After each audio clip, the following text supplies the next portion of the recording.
what is Ream and Run, why do we do it, and what are the outcomes, and then I'll share a couple pearls as well. So it's a method for managing glenohumeral arthritis in patients who wish to avoid the risks of implant wear, loosening, and also avoid surgeon-imposed activity limitations. So what we know from Bill Levine and others is that isolated humeral head arthroplasty does not address the pathologic glenoid, and that can lead to poor results.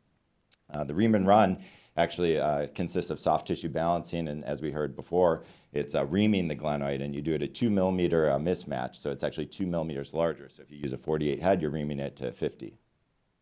So why would you want to do this? Well, polyethylene glenoid component is a huge problem. We've seen that in many, many studies. And the bearing materials, you know, it's pretty good for polyethylene, but we know that there can be problems. So hybrid glenoids have come out. Those also have had a lot of issues. There's some newer designs. So if you're going to really think about doing the Ream and Run, I would encourage you to look at the literature. There's actually quite a few studies out there. There's 39, 8 of which are in JBJS. We'll highlight a couple of them. So the Seattle experience is definitely the largest, 176 patients. So they follow these patients for now, mean follow-up 10 years, 12% revision rate, significant improvement in simple shoulder tests over time.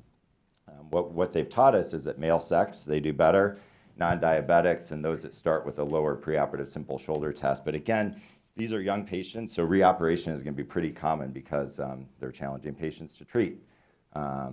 Andy Green probably has the largest series outside of Seattle, so he compared anatomic to Ream and Run, so 58 years of age, men.